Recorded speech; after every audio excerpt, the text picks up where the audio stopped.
ونعوذ بالله من شرور أنفسنا ومن سيئات أعمالنا من يهده الله فلا مضل له ومن يضلل فلا هادي له وأشهد أن لا إله إلا الله وحده لا شريك له وأشهد أن محمدا عبده ورسوله أما بعد فإن خير الحديث كتاب الله وخير الهدي هدي محمد صلى الله عليه وسلم وشر الأمور محدثاتها وكل محدثة بدعة وكل بدعة ضلالة وكل ضلالة في النار. أعوذ بالله من الشيطان الرجيم. بسم الله الرحمن الرحيم. إن الأبرار لفي نعيم على الأرائك ينظرون تعرف في وجوههم نظرة النعيم وفي ذلك يسقون من رحيق مختوم ختامه مسك وفي ذلك فليتنافس المتنافسون ومزاجه من تسنيم عينا يشرب بها المقربون. وقال تعالى شهر رمضان الذي أنزل فيه القرآن هدى للناس وبينات من الهدى والفرقان فمن شهد منكم الشهر فليصم. محترم حاضرین، بعض سلف کا یہ قول ہے کہ اللہ تبارک و تعالیٰ نے فرشتوں کو عقل والا بنا کر پیدا کیا، ان میں شہوت نہیں رکھی. خلق اللہ الملائکہ عقولا بلا شہوہ.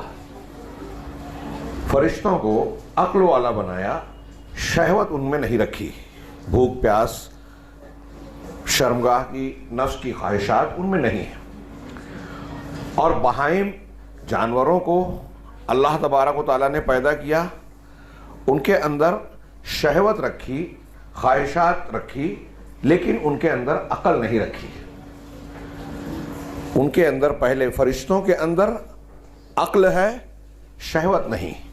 جانوروں میں شہوت ہے، عقل نہیں. لیکن اللہ تبارک و تعالیٰ نے ابن آدم اور انسان کو بنایا اور انہیں عقل اور شہوت دونوں کا مجموعہ اور مرکب بنایا. دونوں کے ذریعے سے ترکیب دی، یعنی انسان کے اندر دونوں مادے موجود ہیں. ملوکیت بھی، فرشتگی جس کو کہہ لیں، اور بہیمیت جس کو حیوانیت کہہ لیں، یعنی عقل بھی ہے اور شہوت بھی. چنانچہ جس شخص کی عقل اس کی شہوت پر غالب آ جائے وہ فرشتوں کے قریب ہو جاتا ہے، فرشتوں کی جماعت سے اس کی مشابہت پیدا ہو جاتی ہے، اس میں مل جاتا ہے. اور جس شخص کی شہوت اس کی عقل پر غالب آ جائے، ہمارے اندر عقل بھی ہے، شہوت بھی ہے، ہماری شہوت ہی غالب آ جائے، عقل پیچھے ہو جائے، تو ہم ایسا انسان جانوروں سے، بہائم سے مل جاتا ہے، فرشتوں کے صفت سے دور ہو جاتا ہے. ہمارے اندر بہیمیت بھی ہے، ملکوتیت بھی ہے، نیکی کا جذبہ بھی ہے، برائی کا جذبہ بھی ہے، اور دنیا میں اسی کا امتحان جاری ہے. اگر فرشتگی کی بجائے بہیمیت، گناہ، شہوت کے تقاضے ہم پر غالب آ جائیں تو ہم وہی انسان بنیں گے جن کی زیادہ تر تصویر آج ہم اپنے اندر یا اپنے گرد و پیش میں دیکھ رہے ہیں. مادہ پرست، دنیا دار، جانوروں کی طرح بطن و فرج کا پجاری. بطن یعنی پیٹ، فرج یعنی شرمگاہ. سارے معاملے ہم دیکھتے ہیں کہ دنیا کے انسانوں کے ان دو چیزوں کی ضرورت کے گرد گھوم رہے ہیں، اور اسی کو دنیا کی یا زندگی کی معراج سمجھا جا رہا ہے. اس کا نتیجہ یہ نکلا، نتیجے کے طور پر باتیں چاہے جو کی جاتی ہوں، لیکن غیر مسلموں کی بات چھوڑیے، اہل ایمان کا بھی عام ہم اور آپ اکثریت کے ساتھ یہی معاملہ دیکھ رہے ہیں، جسے نبی کریم صلی اللہ علیہ وسلم نے اپنی پیشین گوئیوں میں ارشاد فرمایا تھا کہ ایک زمانہ آئے گا کہ مسلمانوں پر دوسری قومیں اس طرح ٹوٹ پڑیں گی جیسے دسترخوان پر بھوکے ٹوٹتے ہیں. یہ ہم بار بار سنتے ہیں. وجہ کیا بتائی؟ کہ تمہارے اندر وہن پیدا ہو جائے گا، دنیا کی محبت اور موت کا خوف، اور اس وجہ سے دشمن کے دلوں سے تمہاری ہیبت ختم ہو جائے گی، دبدبہ چلا جائے گا. یہ ایک جملہ جناب محمد رسول اللہ صلی اللہ علیہ وسلم کا ایک کتاب ہے، اور یہ جو بعض سلف کے قول کے حوالے سے میں نے ذکر کی، اس کا نتیجہ ہے کہ ہمارے اندر جب بہیمیت کا غلبہ ہو جائے، خواہشات نفس اور شہوتوں کا غلبہ ہو جائے اور ملکوتیت یا نیکی کا جذبہ یا عقل کا جذبہ جو صحیح عقل کہلاتی ہے وہ مغلوب ہو جائے تو انسان اپنی خواہشات کا بندہ بن جاتا ہے۔ دنیا کی زندگی میں یہی ہمارا امتحان ہے، اور انسان کے لیے دنیا کا معاملہ ہو یا اس کے بعد کی زندگی کا معاملہ، یہی امتحان میں ناکامیابی کی سب سے بڑی بنیاد ہے کہ انسان کی شہوت، اس کی خواہشات نفس اس کی عقل پر غالب آ جائے۔ سارے مسائل کی جڑ، دنیا بھر کی ہم تقریر کریں، تحقیقی مقالے لکھیں، اسباب و علل کی تلاش کریں کہ مسلمانوں کے مسائل کے اسباب کیا ہیں، ایک لفظ اور ایک جملے میں جو قرآن و حدیث کی بہت سی دلیلوں، ایک دو دلیل نہیں، بیسیوں بلکہ اس سے بھی زیادہ دلیلوں کی بنیاد پر کہا جا سکتا ہے کہ انسان کا سب سے بڑا مسئلہ ہے اس کا گناہ، اللہ تبارک و تعالیٰ کی نافرمانی۔ انبیاء کرام جناب محمد رسول اللہ صلی اللہ علیہ وسلم چونکہ انبیاء کے بعد سب سے آخری وہی ہیں اور انہی کی شریعت جاری ہے، ان کی شریعت کی مخالفت کرنا یہ انسان کے لیے دنیا اور آخرت میں مختلف قسم کی آفتوں، مصیبتوں، فتنوں اور عذاب کو دعوت دینے کے مترادف ہے۔ سارے مسائل کی جڑ گناہ ہے۔ گناہوں میں ام الخبائث سب سے بڑا گناہ ہم اور آپ جانتے ہیں کفر اکبر، شرک اکبر، نفاق اکبر، یہ ایک دوسرے سے قریب متقارب ہیں۔ اور پھر اس کے بعد جیسے جیسے مختلف گناہ ہیں، آپ علماء کرام سے خطابات سنتے ہوں گے گناہ کے نقصانات۔ اب آپ ایک عنوان قائم کیے شرک کی کیا نقصانات ہیں تو لمبی چوڑی فہرست بنے گی، اور قرآن و حدیث کی دلیلوں کی روشنی میں بدعات کے کیا نقصانات ہیں، کفر کے کیا نقصانات ہیں، دوسرے بڑے گناہ جیسے جادو ٹونا، بدعت و خرافات، قتل، سود خوری، زنا کاری، حرام خوری، ایک دوسرے کو دھوکہ دینا، غیبت، چغلی، اور جتنے گناہ ہیں ایک ایک عنوان قائم کر کے قرآن و حدیث کی روشنی میں آپ اس کی تفصیل بیان کریں کہ کس گناہ کے کتنے اور کیا کیا نقصانات ہیں، تو ہمیں یہ معلوم ہوگا کہ دنیا کی مصیبتیں، فتنے بھی گناہوں کی بنیاد پر، اور آخرت میں بھی مسلمانوں کے لیے مسئلہ یا انسانوں کے لیے سب سے بڑا مسئلہ اللہ تبارک و تعالیٰ کی نافرمانی، اس کے رسول اور اس کی شریعت کی مخالفت ہے۔ آج پوری دنیا ہمارے گرد و پیش میں ہم دیکھ رہے ہیں مختلف قسم کے مسائل خوف اور دہشت سے جوجھ رہی ہے۔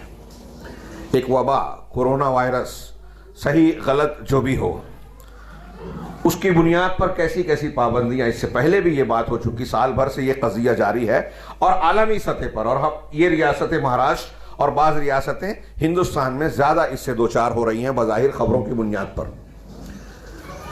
لوگوں میں خوف و دہشت ہے، انتظامیہ کی طرف سے سختیاں ہیں، ان سختیوں کی بنیاد پر تشویش ہے، اجتماعات پر پابندی لگائی جا رہی ہے، سوشل جو ہے وہ ڈسٹینس، ماسک اور دیگر احتیاطی تدابیر، جس کے نتیجے پر یہ کہا جا رہا ہے کہ عبادت گاہوں میں آپ اجتماع نہیں کر سکتے، عید کا مسئلہ ہو جائے گا، فلاں غیر مسلموں کے لیے بھی مختلف مذہبی تقریبات کا مسئلہ، شادی بیاہ کا مسئلہ، دنیا کے مسائل، اور پھر اس کے ضمن میں معاشی پابندیاں، معاشی طور سے تنگ دستی، کاروبار کا کساد بازاری کا شکار ہونا،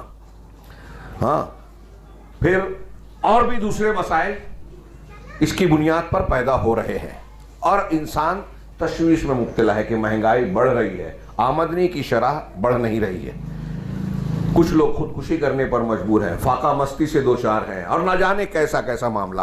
کسی ایک کاروباری آدمی کے پاس بیٹھیے تو قیمتوں میں اضافہ، ٹیکسز میں اضافہ، اور پھر آمدنی میں کمی، بزنس کاروبار کی رولنگ میں قلت اور کمی، لوگوں کا دلچسپی نہ لینا، لوگوں کے پاس پیسے کا نہ ہونا، متوسط طبقے کے تاجروں کا بھی برا حال ہے، صرف اعلیٰ درجے کے تاجروں کا معاملہ بہتر نظر آتا ہے، باقی سارے لوگ پریشان، اور ان سب کے باوجود حکومت وقت ہو، انتظامیہ ہو، ہر وہ شخص جو اوپر کا ہے وہ اپنے کے نیچے کے لوگوں کے مسائل، پریشانیوں، دکھوں سے بے خبر ہے یا اسے اندیکھی کرنے پر تلا ہوا ہے۔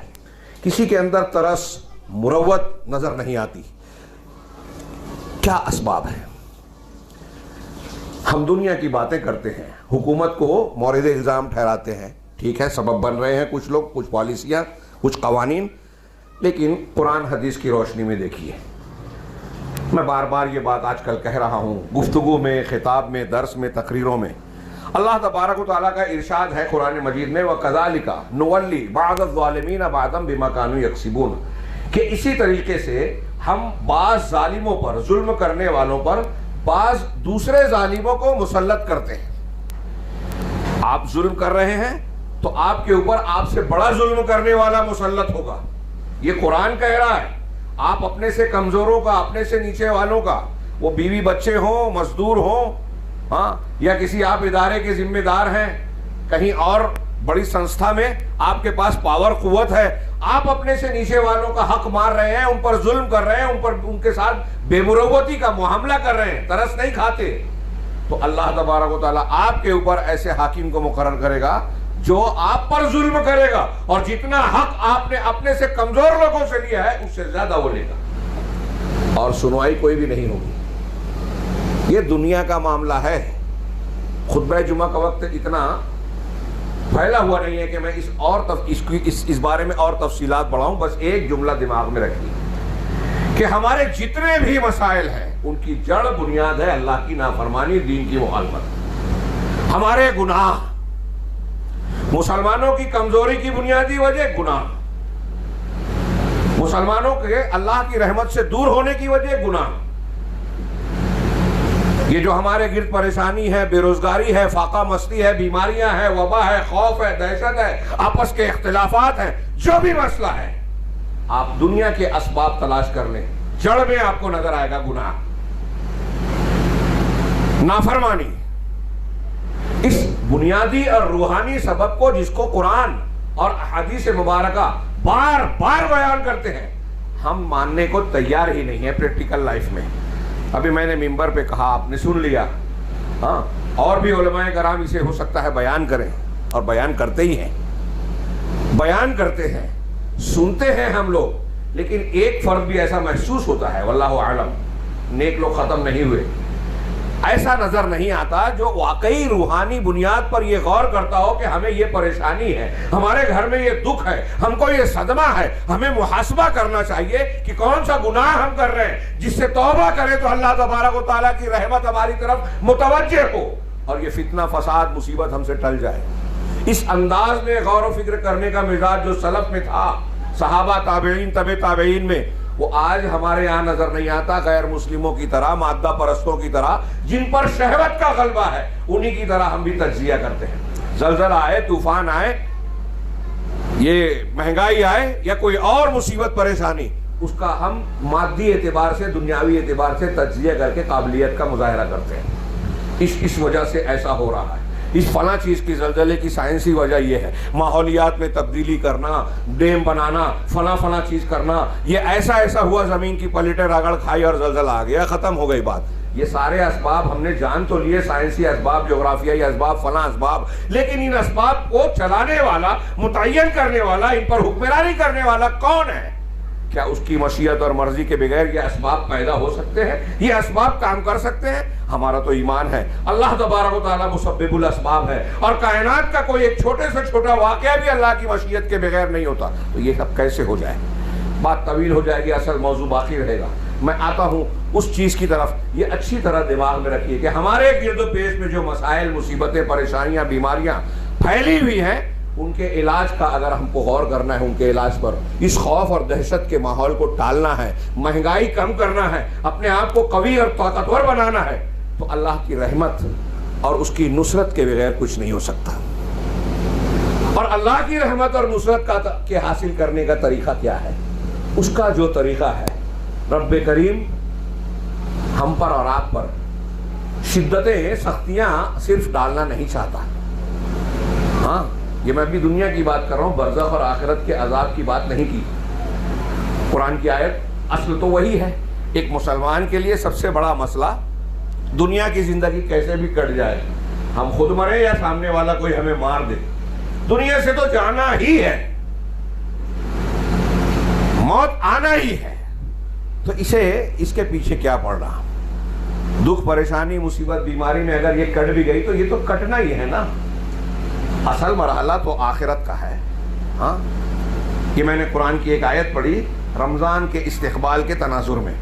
ہاں موقع نہیں ہے کہ ہر پہلو کو میں تفصیل سے پیش کر سکوں. سورہ مطففین کی اس آیت میں اللہ تبارک و تعالیٰ نے نیک لوگوں کے تعلق سے ذکر کیا ان الابرار لفی نعیم، کہ نیک لوگ نعمتوں میں ہوں گے. ابرار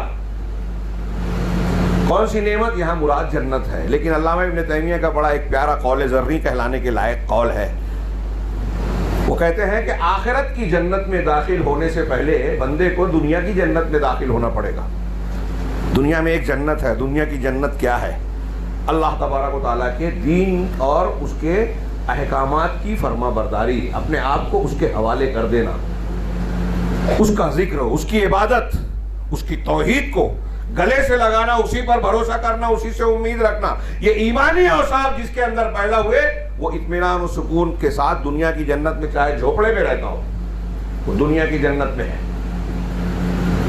اور اگر اسے یہ نعمت حاصل نہیں ہے تو دیکھیے بڑے بڑے محلوں میں رہنے والے خودکشی کرنے پر مجبور ہوتے ہیں. سکون چین نہیں ہے. تو ان الابرار لفی نعیم، آخرت کی اس نعمت، یہ نعمت کس کے لیے ہے؟ ابرار کے لیے، نیک لوگوں کے لیے. علی الارائک ینظرون، یہ چھپر کھٹوں پر، تختوں پر، جنت کے اعلیٰ ترین چھپر کھٹوں پر بیٹھ کر مشاہدے کر رہے ہوں گے. تعرف فی وجوہہم نظرۃ النعیم، ان کی نعمتوں کا حال یہ ہوگا کہ آپ ان کے چہرے کو دیکھ کر تعرف نظرۃ النعیم، نعمت کی تر و تازگی دیکھ لیں گے کہ کتنی زبردست تازگی ہے. یہاں بھی دنیا میں ہم دیکھتے ہیں چہرے سے ہی بعض مرتبہ پتہ چل جاتا ہے کہ یہ امیر آدمی ہے، یہ بیچارہ مفلوق الحال، پریشان حال ہے. جنتیوں کے جنت کے ان کے چہرے سے جنت کی نعمتوں کے اثرات نمایاں ہوتے رہیں گے. یسقون من رحیق مختوم، وہ مہر بند شراب، رحیق پاکیزہ شراب سے ان کو سیراب کرایا جائے گا، پلایا جائے گا.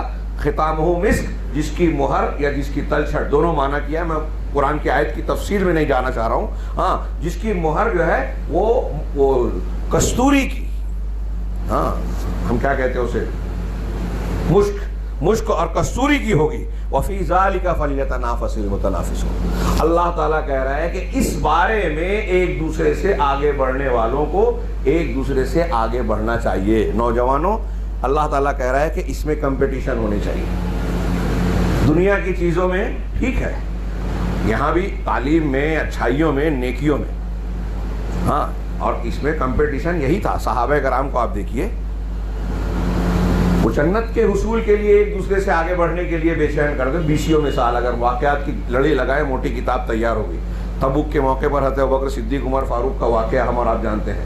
بدر کے وقت صحابہ کرام اور بعض بچوں کا ہم معاملہ دیکھتے ہیں. سعد بن خیثفہ باپ بیٹے ہیں، انصاری صحابی، دونوں جنگ میں شریک ہونا چاہتے ہیں. الاصابہ میں علامہ ابن حجر نے، صرف ایک واقعے کی طرف اشارہ کر رہا ہوں، دونوں باپ بیٹے شریک ہونا چاہتے تھے. رسول اللہ صلی اللہ علیہ وسلم نے فرمایا کہ گھر میں عورتوں کے لیے تم میں سے ایک کو تو رکنا چاہیے. باپ نے کہا کہ ہاں ٹھیک ہے آپ رک جاؤ. بیٹے نے کہا، حضرت سعد نے، دونوں صحابی، کہ ابا جان ٹھیک ہے، عام معاملات دنیا کے ہوتے تو باپ کی حیثیت سے میں آپ کی بات ضرور مان لیتا، لیکن یہ تو اللہ کے راستے میں قربانی دینے، جان کی بازی لگانے کا معاملہ ہے، یہ جنت کے حصول کا معاملہ ہے، اس میں میں آپ کو ترجیح نہیں دے سکتا. اگر آپ چاہتے ہیں تو آئیے آپ اور ہم قرآن اندازی کر لیں. جس کا نام قرآن اندازی کے اعتبار سے نکلے گا وہ جنگ میں شریک ہوگا. کہا ٹھیک ہے. قرآن اندازی کی گئی، بیٹے کا نام نکلا، وہ گئے، شریک ہوئے اور شہید ہوئے. کہا جنت کا معاملہ ہے، اس میں ہم ایک دوسرے سے آگے بڑھیں گے. ہم میں سے کوئی شخص اس طرح کا جذبہ آج رکھتا ہے؟ جنت کا نام، آخرت کے اجر و ثواب کی بات ایک کان سے سن کر دوسرے کان سے اڑا دیتے ہیں. ہمارے نزدیک اب یہ روحانیت، معنویت، اخلاقیات کا کوئی معنی ہی نہیں رہا. بیان کرنے کی بات ہے، تقریر کی بات ہے، زندگیوں میں نظر نہیں آتا. میں عرض یہ کرنا چاہتا ہوں، اصول دنیا اور آخرت میں ہمارے اور آپ کو اللہ کے عذاب سے، پکڑ سے، مصیبتوں سے بچا کر اللہ کی نعمتوں کا حقدار بنانے والا، اس کی رحمتوں کا مستحق بنانے والا اگر کوئی عمل ہے تو وہ نیکیوں کی طرف سبقت ہے. اور نیکیوں کی طرف سبقت کرنے کا موسم ہم پر سایہ فگن ہے. اللہ تبارک و تعالیٰ کے انعامات میں سے امت محمدیہ پر بہت بڑا ایک انعام ہے. یہ سب سے آخر آنے والے، سب سے آگے بنایا ان کو، قوموں کا سردار امت محمدیہ کو، کہ ان کی عمر پچھلے لوگوں سے کم ہے. اس امت کی عمر اوسطاً 60 سال. لیکن اللہ تبارک و تعالیٰ نے ان کو فضائل، برکات، اجر و ثواب دوسروں کے مقابلے میں کہیں بڑھ چڑھ کر دیے. اور اس 60 سال کی عمر میں اوسط کی بات ہو رہی ہے، اللہ تبارک و تعالیٰ نے ہمیں اور آپ کو یعنی امت محمدیہ کو ایسے عظیم عظیم مواقع عطا فرمائے کہ اگر ہم ان کا صحیح انداز میں اخلاص نیت کے ساتھ استعمال کریں تو 60 سال کی عمر میں ہم ہزاروں اور لاکھوں سال کا اجر و ثواب اپنے نامہ اعمال میں دامن میں سمیٹ سکتے ہیں. ہزاروں، لاکھوں، مبالغتاً نہیں کہہ رہا ہوں، حقیقتاً کہہ رہا ہوں. یہ اللہ تبارک و تعالیٰ نے اس امت محمدیہ کو انعام دیا، اور ان انعامات میں سے خاص خاص مواقع جہاں اللہ کی رحمت مسلمانوں کے لیے ٹوٹی پڑتی ہے فراوانی کے ساتھ، جس کا جو نچھاور کی جاتی ہے، اس میں سے ایک موسم یہ رمضان المبارک کا موسم ہے. اس کے آتے ہی یہ نیکیوں کا موسم بہار ہے. اللہ تبارک و تعالی، اللہ کے رسول صلی اللہ علیہ وسلم کا یہ ارشاد ہم اور آپ اچھی طرح جانتے ہیں کہ اذا دخل شہر رمضان، کہ جب رمضان کا مہینہ داخل ہوتا ہے، بعض روایت میں کہ ہلال رمضان نظر آتا ہے، فتحت ابواب السماء، بخاری مسلم کے یہ الفاظ ہیں. اور بعض روایتوں میں فتحت ابواب الجنہ کا بھی لفظ ہے کہ جنت کے دروازے، اور اس روایت میں ہے کہ آسمان کے دروازے کھول دیے جاتے ہیں. رمضان کا اہتمام دیکھیے رب العالمین کی طرف سے. رمضان جیسے ہی آتا ہے آسمان اور جنت کے دروازے کھول دیے جاتے ہیں. وغلقت ابواب جہنم، جہنم کے دروازے بند کر دیے جاتے ہیں. وسلسلت الشیاطین، اس حدیث میں ہے بخاری مسلم کی. دوسری روایتوں میں ہے وصفدت مردۃ الجن، کہ سرکش جن جو ہے وہ پابا زنجیر کر دیے جاتے ہیں، زنجیروں میں لپیٹ دیے جاتے ہیں. یہاں بھی اس کا معنی ہے کہ شیاطین کو پابا زنجیر کر دیا جاتا ہے، قید کر دیا جاتا ہے. اب اس کی معنی میں علماء نے کہا کہ حقیقی قید ہے یا ان کی طاقت اور قوت کو چھین لیا جاتا ہے. یہ نتیجے کے طور پر بالکل طے شدہ بات ہے کہ رمضان المبارک میں شیطان کا زور کم پڑتا ہے، کم ہو جاتا ہے. حدیث کے مطابق اگر قید بھی ہوتے ہیں تو سرکش شیاطین، چھوٹے موٹے نہیں، کچھ آزاد بھی رہتے ہیں، لیکن ان کا زور کم ہوتا ہے. انسان کے اندر گناہ کا جو سب سے بڑا داعیہ اور وجہ بننے والی چیز ہے، دو چیزیں ہیں. ایک شیاطین جو خارجی طور سے وہ انسانوں میں سے ہو یا جنوں میں سے، شیاطین الانس والجن، اور ایک انسان کا اپنا نفس. ابھی ہم آگے تھوڑا سا تذکرہ کر پائیں گے کہ رمضان المبارک کے دن میں روزہ ہر مسلمان پر فرض ہے، دین کے ارکان میں سے ایک رکن ہے. اس کے بغیر اگر کوئی شخص اس کا انکار کرے گا تو اسلام سے خارج ہو جائے گا. یا ایھا الذین آمنوا کتب علیکم الصیام کما کتب علی الذین من قبلکم لعلکم تتقون. اس آیت کو ہم بعد میں دیکھیں گے.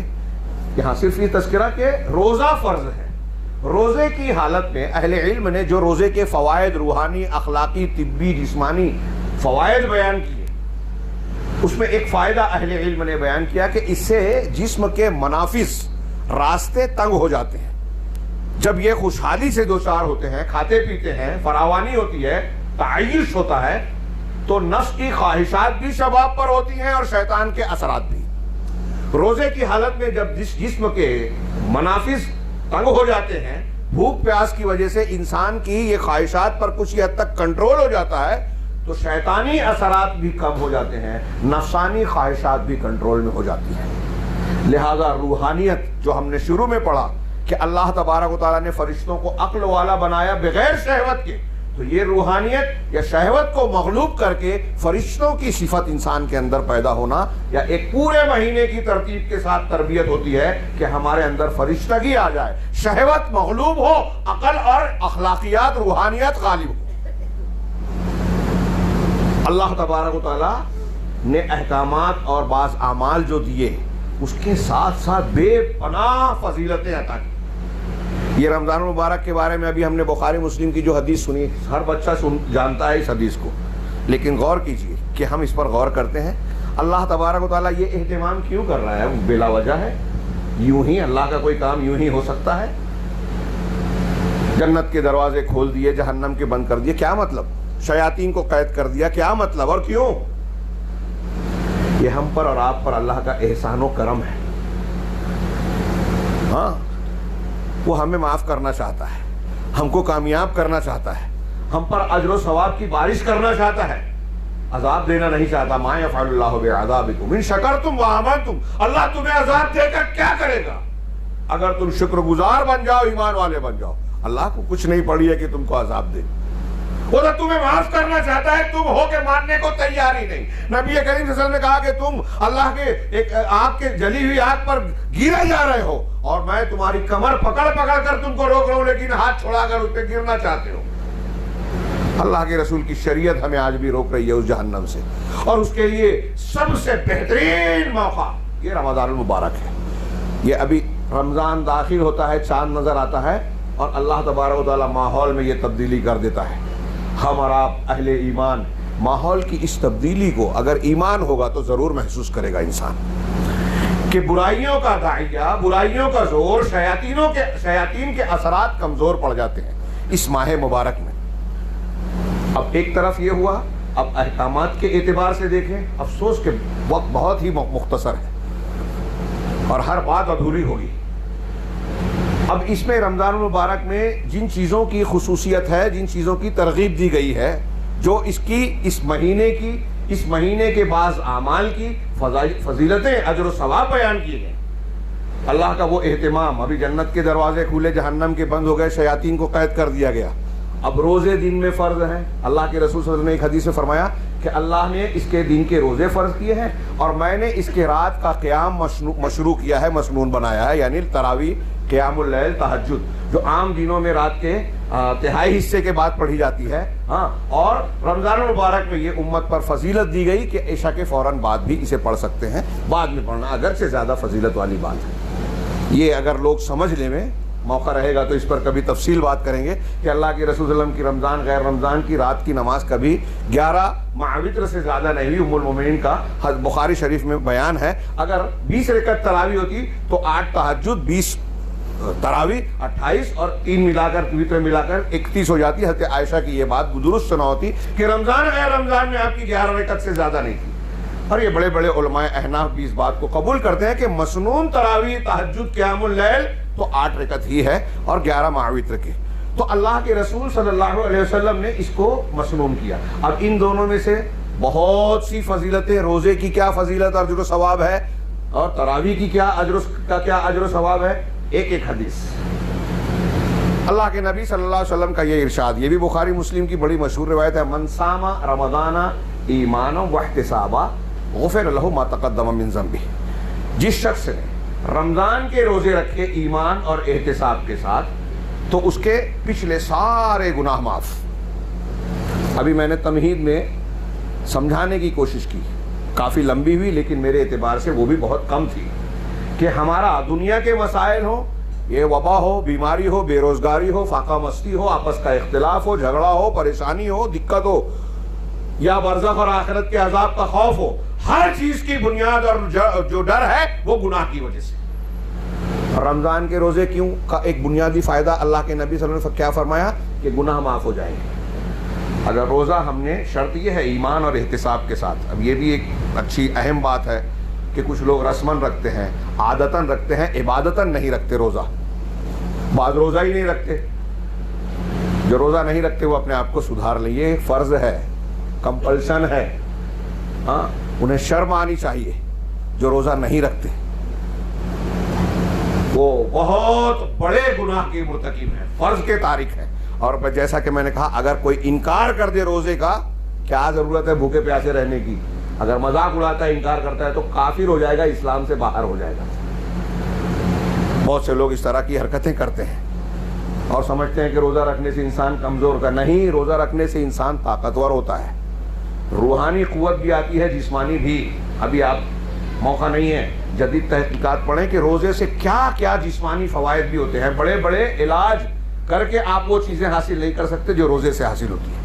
تو جو فائدہ بنیادی طور سے ہمیں جس کی طرف لپکنا چاہیے, جس کی ضرورت ہے, آج پوری دنیا خوف اور دہشت میں ہے, پریشانی میں ہے, مہنگائی میں ہے.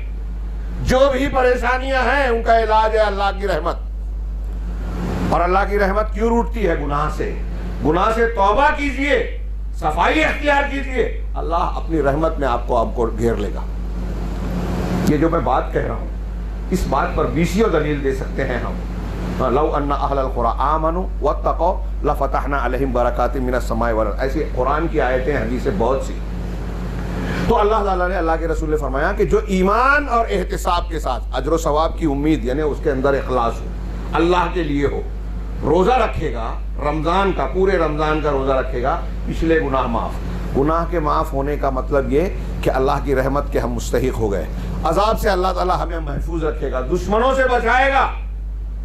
کوئی کتنا بھی طاقتور پریوار بن جائے, وقت کی سپر پاور کہلانے والا بن جائے, عالمی ادارہ ہو, عالمی قوتیں ہو, کچھ بھی ہو, اور اللہ کی رحمت نے اگر ہمیں اپنے دامن میں سمیٹ لیا تو دنیا کا کوئی نمرود, کوئی فرعون ایک مومن بندے کا بال بھی کا نہیں کر سکتا. یہ ہمارا یقین ایمان ہونا چاہیے. تو اللہ تعالیٰ گناہ بخش دے گا. رمضان کے روزے رکھنے پر, روزہ رکھنے کی فضیلت میں صرف بخاری مسلم کی ایک اور حدیث کا مفہوم بیان کر دوں, عربی عبارت کا وقت نہیں ہے, کہ جو شخص اللہ کے راستے میں, اللہ کے لیے یعنی اخلاص کے ساتھ ایک دن کا روزہ رکھے گا, ایک دن کا. اس حدیث میں رمضان کے فرض روزوں کی بات نہیں ہے, فرض روزے کا تو بہت اونچا درجہ ہے, یہاں صرف روزہ کہا گیا. عام روزے میں بھی, نفلی روزوں کے سلسلے میں بھی, اللہ کے لیے جو ایک دن کا روزہ رکھے گا, اس ایک دن کے بدلے میں اللہ تبارک و تعالیٰ اسے 70 سال جہنم سے دور کر دے گا. اتنی مسافت پر کہ جہنم سے وہاں تک جانے کے لیے 70 سال درکار ہوگا, اتنی دوری پر کر دے گا ایک روزے کے بدلے میں. ہم اور آپ جہنم سے بچنا چاہتے ہیں کہ نہیں؟ دنیا میں مصیبتیں آئیں جائیں, ہم یہاں مر ہی جائیں گے, لیکن آخرت کا عذاب, اللہ تعالیٰ نے جنت کے بارے میں کہا, جو میں نے قرآن کی آیتیں پڑھی, کہ اس میں آگے بڑھنا چاہیے. اور بچنا کس سے چاہیے؟ صحابہ کرام ایمان کے اعلیٰ درجے پر ہونے کے بعد جہنم قبر کے تذکرے پر رونے لگتے تھے, داڑیاں تر ہو جاتی تھی, خوف اور دہشت سے بعض اوقات بے ہوشیاں طاری ہو جاتی تھی. جہنم کی ایسی دہشت اور خوف طاری ہوتا تھا. ہم لوگ دنیا کی برائیاں کرتے ہیں, کوتاہیاں برتتے ہیں, نافرمانیاں کرتے ہیں, اور اس کے بعد مطمئن ہیں. یہ اہل نفاق کی علامت ہے کہ گناہ کر کے مطمئن رہے. اہل ایمان کی علامت یہ ہے کہ نیکیاں کر کے اللہ سے ڈرتا ہے کہ کہیں رد نہ ہو جائے, پکڑ نہ ہو جائے اللہ کی طرف سے. مثالیں دیکھیے, عمر فاروق جیسا شخص جو بار بار جنت کی بشارت زبان رسالت سے پا چکے تھے. علامہ ابن رجب نے ان کا قول نقل کیا کہ انہوں نے کہا کہ اگر قیامت کے دن یہ ندا دے دی جائے گی کہ سارے کو اللہ نے معاف کر دیا سوائے ایک انسان کے, تو مجھے اس بات کا خوف ہوگا کہ وہ ایک انسان میں تو نہیں. عمر فاروق اور ایسے صحابہ کرام ڈرتے تھے کہ کہیں ہم منافقین میں تو نہیں چلے گئے. نافقہ حنظلہ والا واقعہ حدیث سن چکے ہیں, میں اس کو ادھر نہیں جاتا. تو ہمیں اپنا جائزہ محاسبہ کرنا چاہیے. اس کے لیے سب سے بہترین موسم اور موقع رمضان المبارک. ایک روزہ رکھنے سے عام روزہ 70 سال دوری ہوتی ہے جہنم کی. ایک مسلمان کے لیے سب سے اہم مسئلہ, سب سے بڑا مسئلہ یہ ہونا چاہیے کہ کسی بھی طرح ہم اپنے آپ کو, اپنے گھر والوں کو جہنم سے بچا لیں. ہاں, یہ حضرت عمر فاروق ہی کہتے ہیں کہ اللہ تعالیٰ مجھے جنت دے نہ دے چل جائے گا, لیکن جہنم سے نجات دے دے یہ ضروری ہے. جہنم کوئی معمولی بات نہیں ہے, مذاق نہیں ہے, انتہائی دہشت ناک, خوفناک عذاب ہے وہاں کا. اس سے ہمیشہ ڈرتے رہنا چاہیے. قرآن میں جو جہنم کی ہولناکیاں بیان کی گئی ہیں, اگر اسے ہم اور آپ سرسری طور سے پڑھیں, اس سے گزریں, تو ہماری آنکھیں جو ہے وہ بہہ پڑے گی, دل دہل جائے گا, خوف اور دہشت کی حالت طاری ہوگی. بشرطے کہ ہمارا ایمان اور یقین ہو کہ یہ اللہ کا کلام ہے, اللہ بیان کر رہا ہے, تو جہنم ایسی ہی ہے. تو اس سے بچنے سے زیادہ ہمارے نزدیک کوئی بھی اہم کام, اہم بات ہونی نہیں چاہیے. رمضان المبارک میں اسی کے دروازے بند ہوتے ہیں. ایک روزہ آپ نے رکھا اور روزہ رکھا, گناہوں کی بخشش ہو رہی ہے, جہنم سے دوری مل رہی ہے.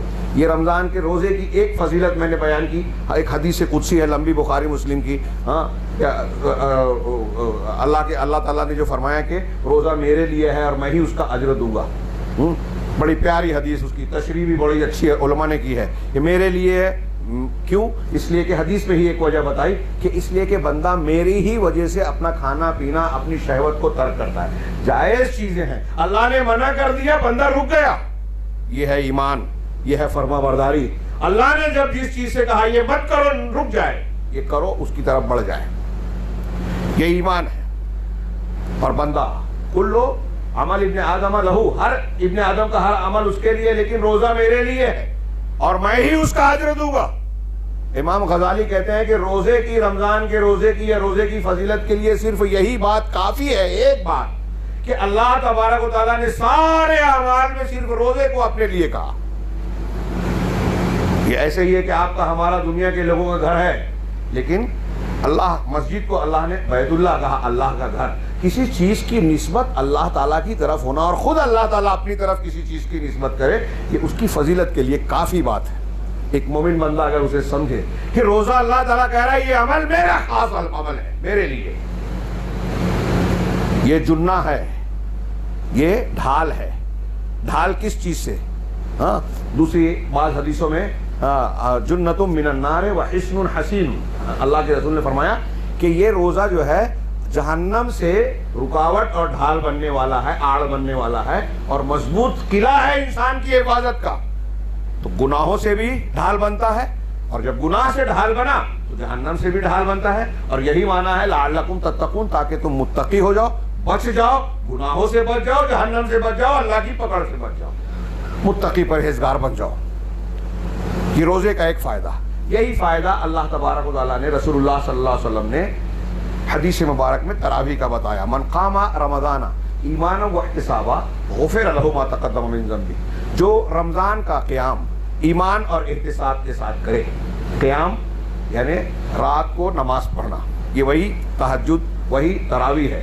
کچھ لوگ ہمارے ہاں جب ٹیڑھا استدلال کرتے ہیں, بعض منکرین حدیث, کچھ نئے نئے محقق پیدا ہوئے, تو انہوں نے یہ بھی کہا کہ صرف 3 ہی دن ہم تراویح پڑھیں گے, اس لیے کہ اللہ کے رسول نے 3 دن ہی پڑھی, جماعت سے 3 دن پڑھائی, آپ ہمیشہ پڑھتے تھے. اور یہ جو قولی حدیث ہے جو میں پڑھ رہا ہوں بخاری مسلم, اس میں پورے رمضان میں قیام کرنے کا زبانی ذکر ہے, اور صحابہ کرام اس پر عمل کرتے تھے. حضرت عمر نے جب جماعت نہیں ہوتی تو ایک جماعت پر اکٹھا کیا, جو صحیح راجح قول کے مطابق وہ جماعت بھی 8 رکعت ہی پڑھتی تھی.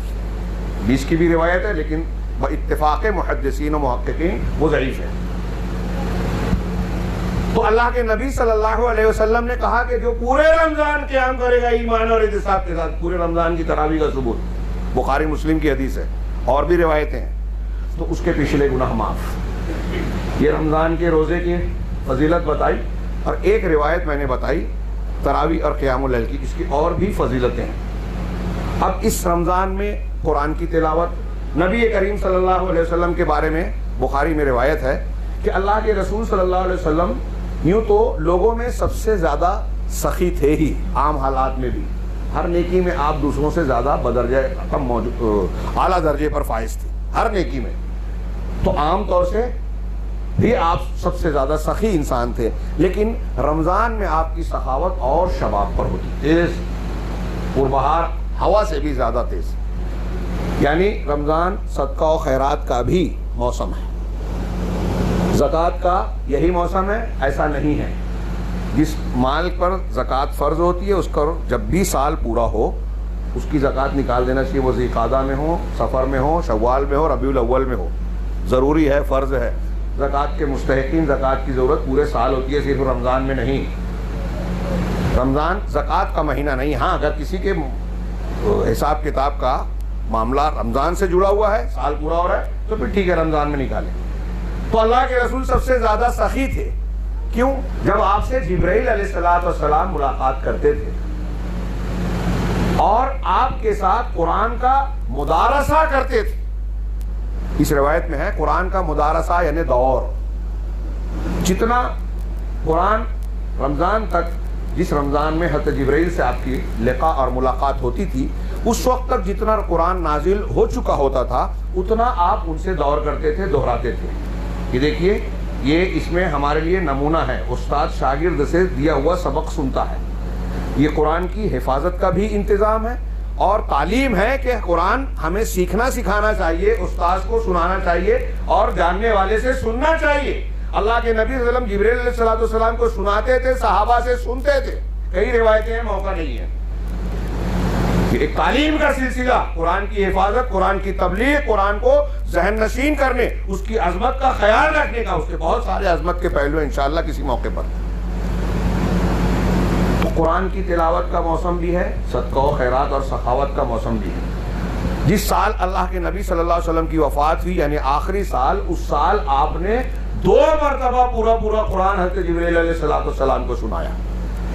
اسی بنیاد پر ہم لوگ تراویح میں یہ کوشش کرتے ہیں کہ قرآن ختم ہو، ضروری نہیں ہے، لیکن یہ بھی ایک سنت کا اور قرآن کے حقوق کا ایک حصہ ہم مانتے ہیں کہ اللہ کے رسول صلی اللہ علیہ وسلم جس طرح حضرت جبرائیل کو پورا قرآن سنتے تھے ویسے ہم پورا قرآن سنائیں۔ اب تراویح کے حوالے سے ہو، عام حالات میں ہو، پھر قرآن کی تلاوت کی جو فضیلتیں ہیں، عام حالات میں ایک حرف پر 10 نیکیاں اور اس سے زیادہ، اور یہ حدیث قدسی میں روزے کے سلسلے میں بھی اللہ کے رسول صلی اللہ علیہ وسلم نے فرمایا کہ اللہ کہتا ہے کہ نیکیاں 10 گنا دی جاتی ہے، ایک روزہ رکھا 10 کا ثواب، ایک مہینہ رکھا 10 مہینے کا ثواب، پھر شوال کے 6 رکھ لیے 2 مہینے کا ثواب، پورے سال کا روزہ رکھنے کا ثواب دے گا اللہ۔ یہ میں نے بہت ہی اختصار کے ساتھ اس میں تلاوت، اس میں سخاوت، خرچ اور ہاتھ کو کھلا رکھنے کی فضیلت اور ذکر و اذکار، توبہ استغفار، پھر اگر جیسے ایک دوسرا پہلو یہ کہ رمضان کے ایام کا معاملہ ایسا ہے کہ از ابتدا، ابھی آپ نے سنا حدیث رسول کہ چاند نظر آتا ہے، رمضان داخل ہوتا ہے اور اللہ کی طرف سے یہ اہتمام ہوتا ہے، جنت کا دروازہ کھل گیا، جہنم کا بند ہو گیا، فرشتے قید میں ہو گئے، نیکیوں کا درجہ بڑھ جاتا ہے۔ حضرت سلمان فارسی کی روایت اگرچہ ضعیف ہے لیکن صحیح حدیث میں ہے کہ عمرے کا ثواب حج کے برابر، وہ بھی بعض روایتوں میں رسول اللہ صلی اللہ علیہ وسلم کے ساتھ حج کے برابر رمضان میں کیا گیا عمرہ، مطلب نیکیوں کا درجہ اور اجر و ثواب بھی بڑھ جاتا ہے۔ اور میں نے عرض کیا، اب آگے جو بات کہہ رہا تھا کہ رمضان از ابتدا، شروع سے لے کر آخر تک، خاتمے تک، سب سراپا فضیلتوں سے بھرپور ہے، اور دین کے آگے بڑھنے کے ساتھ اس کی فضیلت کم نہیں ہوتی بلکہ بڑھتی ہے۔ ایک روایت کے الفاظ میں ہے کہ ہر رات اللہ تبارک و تعالیٰ بہت سارے مسلمانوں کو جہنم سے آزادی دیتا ہے۔ وَلِلَّهِ عُتْقَاءٌ مِّنَ النَّارِ فِي كُلِّ لَيْلَةٍ مِّن رَمَضَانَ أَوْ كَمَا قَالَ أَوْ كَمَا وَرَدَ فِي الْحَدِيثِ، رمضان کی ہر رات میں اللہ کی طرف سے جہنم سے آزاد کیے جانے والوں کی ایک بڑی تعداد ہوتی ہے۔ یہ فضیلت بڑھتی جاتی ہے یہاں تک کہ آخری عشرہ آ جائے، آخری عشرہ اور زیادہ فضیلت والا ہوتا ہے۔ نبی کریم صلی اللہ علیہ وسلم کا معمول آپ دیکھیے سیرت طیبہ میں کہ رمضان داخل ہوتا کمر کس لیتی، پھر جیسے یہ دن بڑھتا آپ عبادت بڑھاتے جاتے، محنت بڑھاتے جاتے تھے، اور جیسے اس کے آخری ایام آتے، آخری ایام، ویسے آپ کی نیکیاں اتنی بڑھ جاتی کہ آپ سب کچھ چھوڑ چھاڑ کے مسجد میں اعتکاف کر لیتے کہ اب دنیا ہی سے کٹ گئے۔ یہ اس امت محمدیہ کی جائز رہبانیت، رمضان کے آخری عشرے کا اعتکاف کر لے اگر ہو سکے۔ کیوں؟ اس لیے کہ اس آخری عشرے میں لیلۃ القدر ہے جس میں قرآن نازل ہوا۔ اس ایک رات کے بارے میں قرآن سے یہ فضیلت ثابت ہے، کوئی روایت نہیں ہے اور ضعیف اور صحیح کا سوال ہی نہیں۔ لیلۃ القدر خیر من الف شہر، کہ یہ قدر کی رات، اب وہ تقدیر کی رات یا قدر و منزلت دونوں معنی۔ ہمارے ہاں شب برات 15 شعبان کے بارے میں مشہور کر رکھا ہے کہ سال بھر کا معاملہ طے ہوتا ہے، لیلہ مبارکہ، نہیں، وہ رات قرآن کہہ رہا ہے کہ وہ لیلۃ القدر رمضان میں ہے، اور حدیث بتاتی ہے کہ وہ رمضان کے آخری عشرے کی طاق راتوں میں ہے۔ انا انذرناہ فی لیلۃ القدر، بالکل قرآن کی صاف بات۔ یہ شیطان نے رمضان کی تیاری کے نام پر رمضان سے ہم کو بے خبر کر دیا۔ رمضان سے پہلے اللہ کے رسول صلی اللہ علیہ وسلم، صحابہ کرام رمضان کی تیاری کرتے تھے، اور ہمارے یہاں اس تیاری کے خاتمے کا انتظام کر دیا شیطان نے 15 شعبان کی بدعتی رات دے کر۔ اس دن میں روزہ رکھ لیا، رات میں بدعتی عبادتیں کر لی، اور مطمئن کر دیا کہ سال بھر کا معاملہ ٹھیک ٹھاک ہو گیا، اب رمضان میں عید کی تیاری کیجئے، کپڑا خریدیں، پیسہ کمائیں۔ آخرت بنانے اور جنت کمانے والے زمانے میں ہم دنیا کے پیچھے بھاگتے ہیں۔ اس سے بڑا ظلم اور کیا ہوگا ہمارے لیے، ہماری طرف سے رمضان المبارک میں؟ یہ آخرت، اجر و ثواب کمانے، جنت کمانے، اللہ کی مغفرت اور معافی مانگنے کا موسم ہے، تیاری اس کی ہونی چاہیے۔ آخری عشرہ آتے آتے نبی کریم صلی اللہ علیہ وسلم اعتکاف کر لیتے تھے۔ لیلۃ القدر، اس کی ایک رات 1000 مہینوں سے بہتر. میں نے شروع میں کہا نا کہ اللہ تعالیٰ نے امت محمدیہ کو یہ فضیلت بخشی ہے کہ آپ 60 سال کی عمر میں ہزاروں لاکھوں سال کا اجر و ثواب اپنے دامن میں سمیٹ سکتے ہیں. 30-29 روزے آپ کو ملتے ہیں, لیکن اگر آپ چاہیں تو اس 30-29 دنوں میں جو ہے کئی 100 کئی ہزار روزوں کا ثواب اپنے دامن میں سمیٹ سکتے ہیں. کیسے؟ ایک دم آسان نسخہ رسول اللہ صلی اللہ علیہ وسلم نے بتایا. ہم عربوں کے ایک عمل کو دیکھتے ہیں لیکن غور نہیں کرتے. عربوں میں اور ہمارے اندر ایک فرق یہ ہے ہندوستانی مسلمانوں میں اور ان میں, کہ وہ لوگ سنتوں پہ خرچ کرتے ہیں, ہم بدعتوں پر زیادہ اہتمام کرتے ہیں. ہمارے یہاں بدعتوں میں زیادہ چراغاں اور نہ جانے کیا کیا ہوتا ہے, نظر آتا ہے, دکھائی دیتا ہے, اور وہاں مسنون چیزوں میں آپ کو اہتمام نظر آئے گا. آپ دیکھیں گے کہ عربوں میں روزے دار کو روزہ افطار کرانے کا کتنا جذبہ ہے. پسندیدہ چیز ہمارے یہاں گھروں میں کھائی جاتی ہے, ہلکی چیز غریب کو, فقیر کو, پڑوسی کو دی جاتی ہے. وہاں پسندیدہ چیز جو ہے روزے دار کو دیا جاتا ہے, وہ اجنبی ہو, پڑوسی ہو, مسافر ہو, کوئی بھی ہو, خود جو ہلکی چیز لے لینے. لاکھوں روپیہ ایک ایک آدمی, گورنمنٹ کی اور اداروں کی بات نہیں کر رہا ہوں, عرب کا ایک ایک آدمی لاکھ روپیہ, ہمارے ہندوستانی اصطلاح میں کہہ رہا ہوں, بیچتا ہے مختلف مقامات پر کہ کھجوریں خرید لو, افطار سائمین کا ایک مشروع کر لو کہ اس کے ذریعے سے کچھ روزے داروں کو روزہ افطار کرا دو. کیوں؟ کیا وہ بے وقوف ہیں؟ یہ اصلی اجر و ثواب کو لوٹنے کا طریقہ ہے جو رسول اللہ صلی اللہ علیہ وسلم کا بتایا ہوا ہے. ہاں, اللہ کے رسول نے من فطر صائمن, جو ایک روزے دار کو روزہ افطار کرا دے تو اس کو اس کے برابر, ایک روزے کے برابر اجر ملے گا. اب اس میں غریب امیر کی بھی تمیز نہیں ہے. آپ کسی امیر آدمی کو بھی جو روزے دار ہے روزہ افطار کرائیں, آپ کو اجر ملے گا. اب تھوڑی دیر کے لیے میں صرف اتنا کہنا چاہتا ہوں کہ ہم اور آپ تو 29-30 روزہ رکھیں گے عملاً. اب سوچئے کہ اگر ہم ایسے بہت سارے روزے داروں کو روزہ افطار کرا دیں, آپ پورا کھانا نہیں کھلا پا رہے ہیں, کھجور ہی دے دیں, کتنا اجر ثواب ملے گا؟ بہت زیادہ ہو گیا. رمضان کی تیاری کے حوالے سے میں بات کرنا چاہ رہا ہوں. یہ پوری چیزیں جو میں نے سرسری طور سے چند امور کو پیش کیا, اس میں اور کچھ تفصیلات پیش کی جا سکتی ہیں, وقت زیادہ ہو چکا, میں معافی چاہتا ہوں, لیکن نتیجے کی بات کہنا چاہتا ہوں کہ یہ سارا اہتمام اللہ تبارک و تعالیٰ کی جانب سے کیا گیا. جہنم کا دروازہ بند, جنت کا دروازہ کھول دیا گیا, شیاطین کا اثر کم کر دیا گیا, برائیوں کو زور کم کر دیا گیا, نیکیوں کی اجر و ثواب کی بہار چلائی گئی, اور پھر اس کے بعد اللہ تبارک و تعالیٰ نے کچھ خصوصی اعمال بھی دے دیے کہ اگر آپ اس پر تھوڑا موڑا عمل کر لو تو اللہ خوب اجر دے گا. روز پوچھ رہا ہے عام دنوں سے بڑھ کر کہ کوئی بخشش چاہتا ہے, مغفرت چاہتا ہے تو اللہ معاف کرے گا, جہنم سے آزاد کرے گا. ایسے اہتمام کے بعد بھی اگر ہم اور آپ محروم رہے, اللہ کی بخشش کا پروانہ حاصل نہیں کیا, جہنم سے آزادی حاصل نہیں کی, تو ایک حدیث میں ہے کہ سب سے بڑا محروم وہی شخص ہے جو رمضان کی نعمتوں برکتوں سے محروم ہے. اور آپ وہ حدیث بارہا سن چکے ہیں مسند احمد وغیرہ کی کہ اللہ کے رسول صلی اللہ علیہ وسلم منبر پر چڑھتے ہوئے تینوں زینوں پر آمین آمین کہا. بعد میں صحابہ کے بتانے پر, پوچھنے پر آپ نے بتایا, کہتے جبرائیل بد دعا دے رہے تھے ہر زینے پر اور میں آمین کہہ رہا تھا.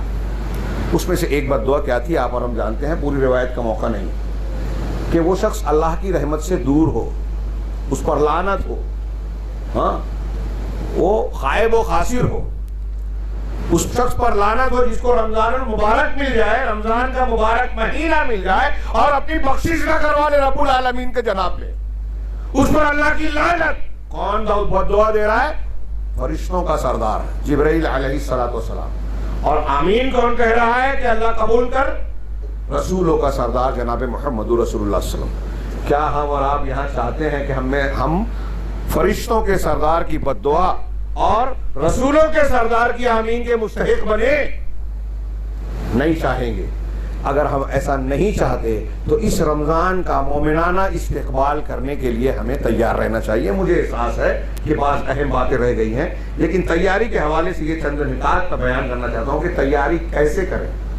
یہ شعبان میں جو لوگوں نے بدعتیں کی ہیں انہوں نے تیاری نہیں کی ہے, رمضان کی مخالف تیاری کی, اپنے آپ کو مطمئن کیا ہے. بدعت کر کے, محنت کر کے اللہ سے دور ہونا کوئی عقل مندی نہیں. سنت پر کم عمل کیجئے، زیادہ اجر و ثواب پائیے. بدعت میں محنت کر کے زیادہ گنہگار بنیں گے. یہ تیاری رمضان اور اس کے متعلقہ شرعی علوم کا علم حاصل کرنا. آپ کو ہم کو رمضان کی تیاری کرنے کا ایک پہلا حصہ، پہلا سبق، پہلا قدم یہ ہونا چاہیے کہ اب رمضان آ رہا ہے تو رمضان میں جن چیزوں کی پابندی ہم پر عائد ہوتی ہے، روزہ تو رکھنا ہی ہے، تراویح حتی الامکان اسے بھی ادا کرنا چاہیے، قرآن کی تلاوت، قرآن کا کیا حقوق اور دوسرے معاملات. تو رمضان کے احکامات یعنی علم حاصل کرنا. ہر فضیلت اور ہر عمل سے پہلے علم کی ضرورت ہوتی ہے. تو رمضان سے متعلق جو شرعی علوم ہیں، احکامات ہیں، اسے حاصل کرنا. آج انٹرنیٹ کا زمانہ ہے، ماشاءاللہ بڑے بڑے علماء، کبار علماء جو قابل اعتماد ہے، بدعتی نہیں، قرآن و حدیث کو ماننے والے، ان کی کلپس، ان کے فتاوے، ان کے رمضان کے احکام و مسائل پر گفتگو آپ کو آسانی سے دستیاب ہے. پھر اس کلپ اور اس پر اعتماد نہ کرتے ہوئے آپ کو لوگوں سے گفتگو کرنا چاہیے، علماء کی مجلس میں رہنا چاہیے، علماء کے ساتھ ہونا چاہیے. ہاں، رمضان کے لیے خاص نظام الاوقات بنایا جائے. ہم وقت سحر اور وقت افطار جو بناتے ہیں نا، یہ تو جاننے سمجھنے کے لیے کہ بھائی پابندی کی جائے.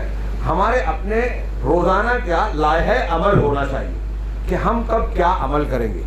بے اعتدالی کا شکار نہیں ہونا چاہیے کہ رمضان المبارک میں جیسا کہ عام طور سے مسلمان رات بھر جاگا، دن بھر سوئے، اور اس درمیان بس جتنا موقع مل گیا اتنی نیکی کر لی. سونے کی حالت، روزے کی حالت جب تک آپ روزے کی حالت میں ہوتے ہیں نا، صبح صادق سے لے کر غروب آفتاب تک، اس وقت تک آپ اللہ کی عبادت کی حالت میں ہوتے ہیں. پورا دن اب آپ پیشاب پاخانہ کر رہے ہیں، آپ سو رہے ہیں، ہاں آپ کوئی چیز خرید و فروخت کر رہے ہیں، بزنس کاروبار کر رہے ہیں، یہ پوری حالت آپ کی روزے کی حالت، نیکی اور عبادت کی حالت ہے. اس حالت میں آپ کی دعائیں قبول ہوتی ہے. اگر آپ کو ہاتھ میں قرآن لے کے تلاوت کا موقع نہیں ہے تو چلتے پھرتے ذکر و اذکار کیجئے. ہاں، ہم رمضان کی فضیلتیں بیان کرتے ہیں، عمل نہیں کرتے. ہمارے بہت سارے علماء کچھ بے احتیاطی میں کہہ لیجئے، کچھ مجبوری میں کہہ لیجئے کہ رمضان میں چندہ مانگنے پر مجبور ہے. تو قوم اور ملت اس کے لیے سسٹم آج تک بنا ہی نہیں سکی. ان سے کہو کہ بھائی کوئی سسٹم بنانے، چندہ دینے والوں کو کہیے بینک اکاؤنٹ سے، کہا ان کے پاس جائے نہیں تو دیں گے نہیں. یہ ہماری قساوت ہے.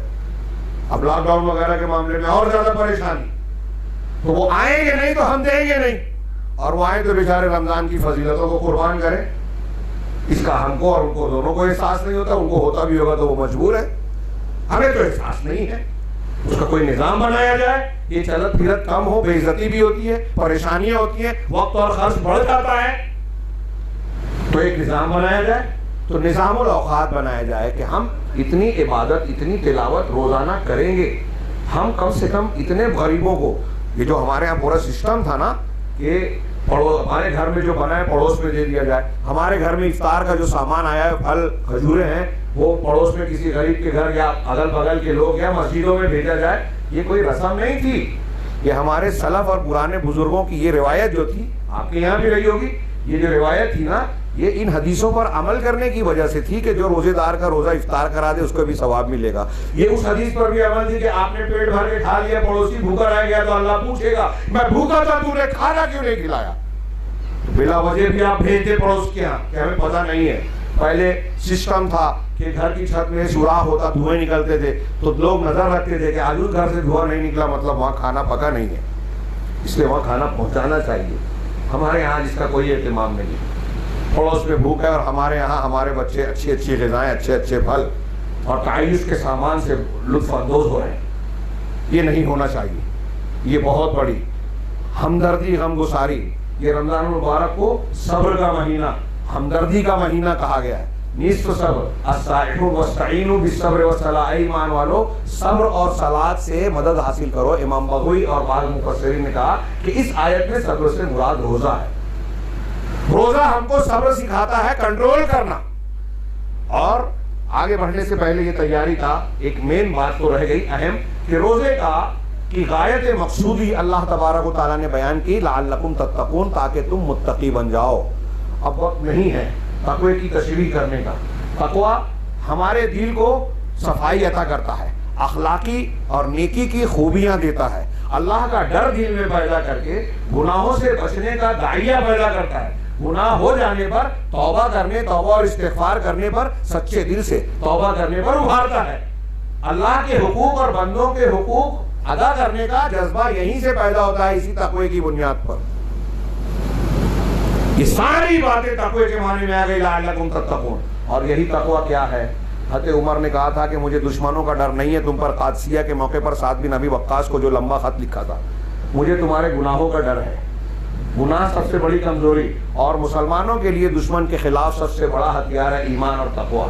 بدر میں، حنین میں، جہاں بھی ہم کو فتح ملی، اللہ کی مدد ملی تقوی کی بنیاد پر. یہ سب سے بڑی چال ہے، سب سے بڑا ہتھیار ہے. دشمن کوئی کتنا بڑا بھی ہتھیار، میزائل، بم بنا لے وے، اگر آپ اور ہمارے پاس تقوی ہے تو سب سے بڑی چال، سب سے بڑا ہتھیار ہے. عمر فاروق کہہ رہے ہیں، اور ایسے ہی نہیں کہہ رہے، قرآن و حدیث کہہ رہے ہیں. قرآن حدیث میں میں نے ابھی ایک آیت پڑھی تھی، تقوی کی بنیاد پر اللہ تعالیٰ نے کہا کہ اگر اہل بستی کے لوگ ایمان اور تقوی اختیار کر لیں تو اللہ تعالیٰ آسمان اور زمین کی برکتیں کھول دے گا. اس سے معلوم ہوا تقوی سے زمین کی برکتیں بھی ملے گی، آسمان کی برکتیں بھی ملے گی. اللہ تبارک و تعالیٰ نے کہا کہ اگر تم تقوی اختیار، وَمَن يَتَّقِ اللَّهَ يَجْعَلْ لَهُ مَخْرَجًا، بس ختم کرو، کہ جو تقوی اختیار کرے گا اللہ اس کو راستہ دے دے گا. ہر مصیبت سے نکلنے کا، یہ کورونا بیماری کی بات ہو، بے روزگاری کی بات ہو، جھگڑے لڑائی کی بات ہو، ہر راستہ، ہر بیماری پریشانی سے نکلنے کا راستہ دے گا تقوی اختیار کرو گے. وَيَجْعَلْ لَهُ مَخْرَجًا وَيَرْزُقْهُ مِنْ حَيْثُ لَا يَحْتَسِبُ، اور ایسے راستے سے روزی دے گا جس کو وہ گمان نہیں کر سکتا. یہ دنیا کے فوائد بیان کیے، 2 آیتیں پیش کی، اور بھی آیتیں ہیں. آخرت میں بھی کہا کہ متقیوں کے لیے جنت ہے. ہاں، متقیوں کے لیے جنت کی نعمتیں ہیں.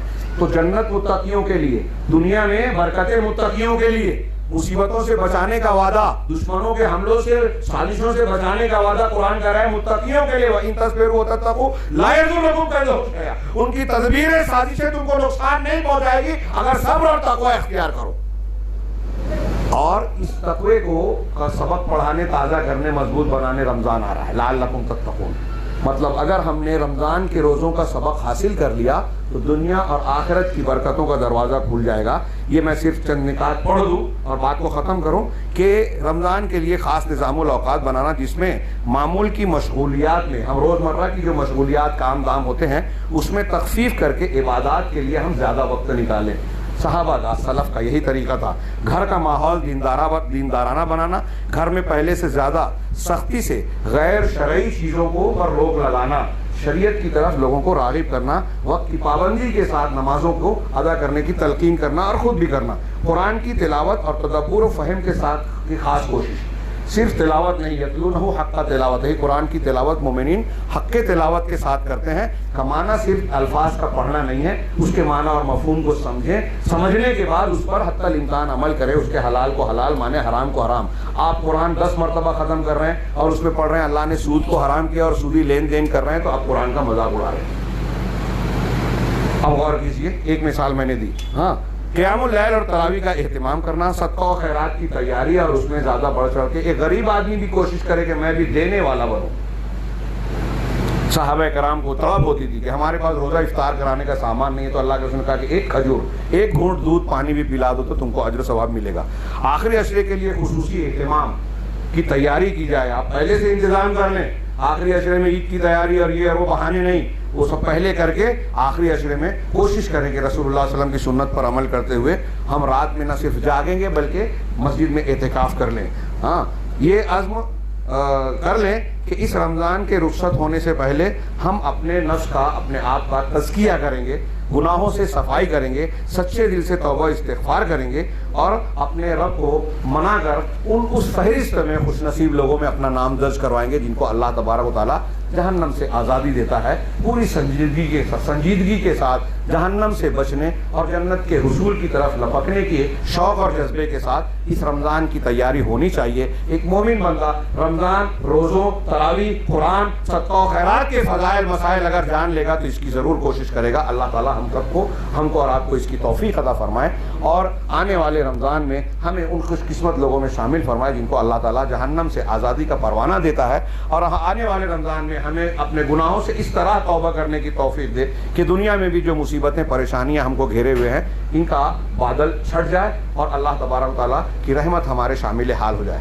اقول قولی ھذا واستغفر اللہ لسائر المسلمین۔ بارک اللہ لنا ولکم فی القرآن المجید ونفعنا وإیاکم بالآیات والذکر الحکیم، انہ تعالی جواد کریم ملک الرحیم۔